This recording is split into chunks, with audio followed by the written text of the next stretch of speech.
Shehamad al Gabe Ha'esh, un aliment qui était posé sur le feu, Veithamem Sham, et il a chauffé là-bas, Ad Shayat Ledbo, au point que sa température a atteint le degré où la main se retire si on touche, donc on a dit c'était 40 degrés. Ve'eru Oto les Torkeli, et cet aliment donc, qui était sur une marmite qui était posée sur le feu, on l'a transvasé, les Torkeli Acher, dans un autre ustensile. Chez Hamad al Gabe Ha'esh, qui lui n'était pas sur le feu. Donc par exemple, je prends ma marmite elle est sur la plata. Donc c'est Keli Rishon, je transvase dans une assiette par exemple, ou dans une soupière. Cette soupière s'appelle Keli Sheni. Nous, ce qu'on veut savoir, en réalité, quelle est l'incidence? Est-ce que le Keli Sheni, il a la force de cuire? Ce qui veut dire que ce deuxième récipient qui va recevoir, lui il est froid le récipient numéro 2, qui va recevoir l'aliment, est-ce que si je mets un aliment cru dedans maintenant, est-ce que cet aliment cru, il va cuire? C'est ça la question. On a vu que le Keli Rishon, le premier, il a la force de cuire. On a vu que le versement à partir d'un Keli Rishon aussi a la force de cuire un aliment solide de façon superficielle à l'extérieur, qui est des Kelipa. Concernant le Keli Sheni, donc l'ustensile numéro 2, c'est-à-dire celui qui reçoit l'aliment qui était posé sur le feu, la halakha dit Afilu imuroteach ve'ayat ledbo, même si cet aliment il est bouillant et nommé vacher, on part du principe qu'il n'a plus la possibilité de cuire. Pourquoi est-ce qu'on part du principe que le Keli Sheni n'a pas la force de cuire, même si lorsqu'il lui maintenant il va recevoir l'aliment il est encore bouillant?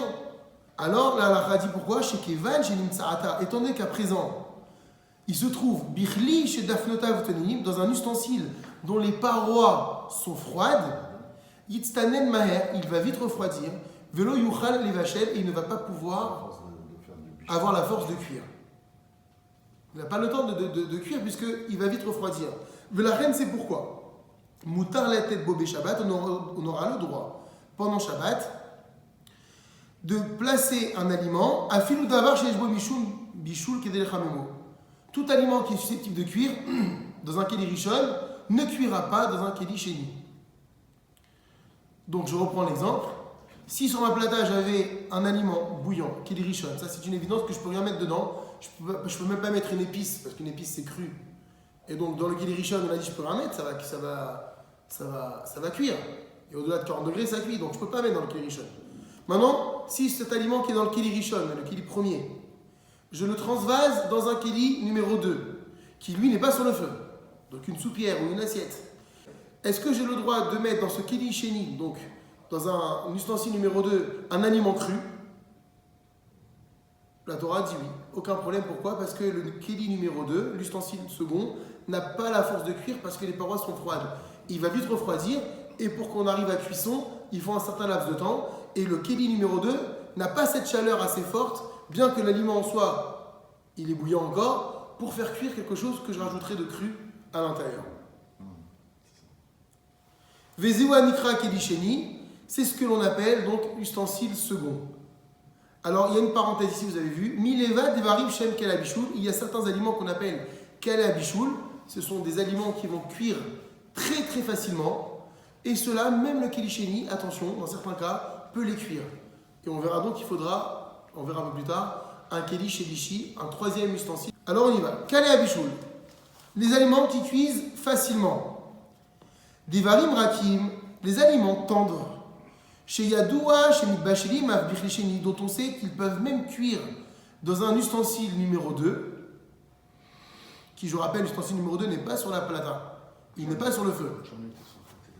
Comme quoi, par exemple, Kegon dag malouar yashan, comme du poisson qui a macéré longuement dans du sel.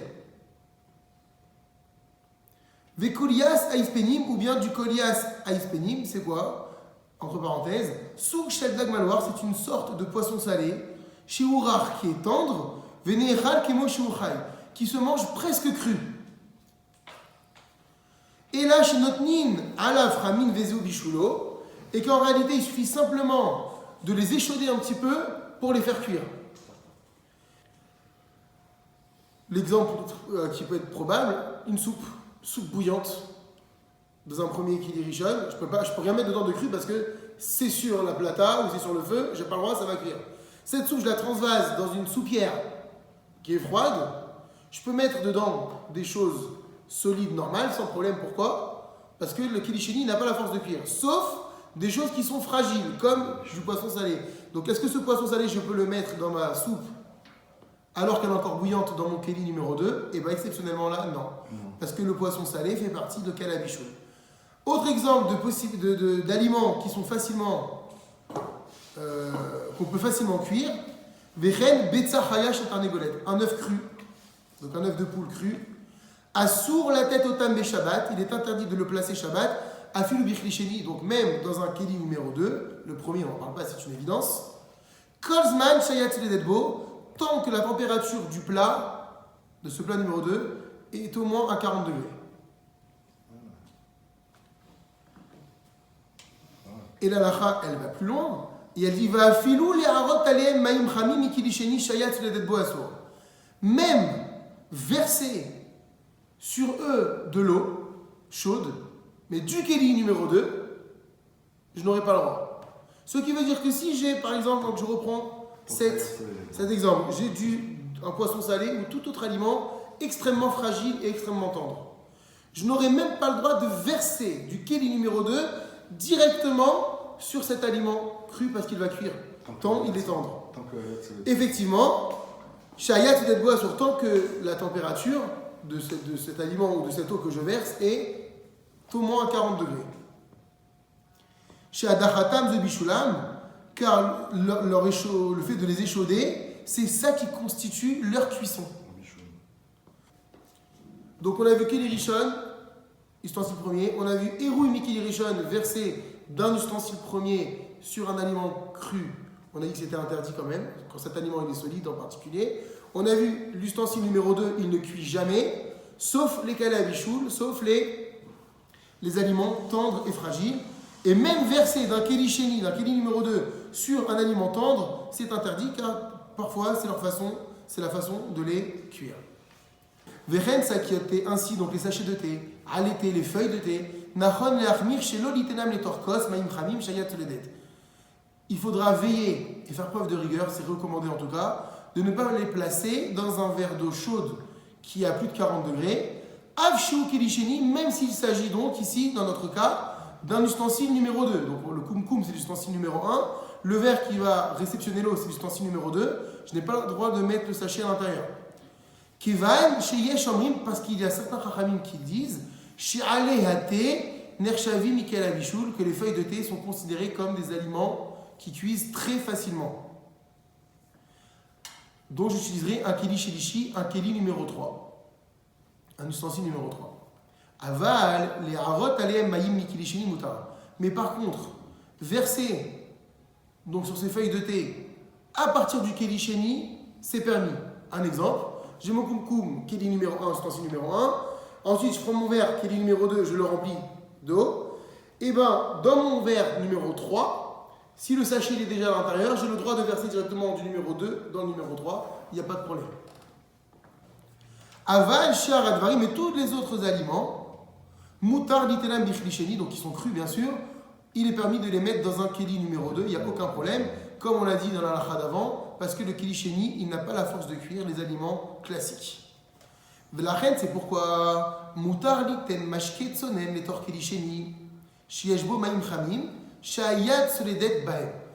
C'est pourquoi il sera permis de verser donc un liquide froid dans un ustensile second, dans lequel se trouve de l'eau chaude qui est arrivée à température de 40 degrés au moins. On recommence.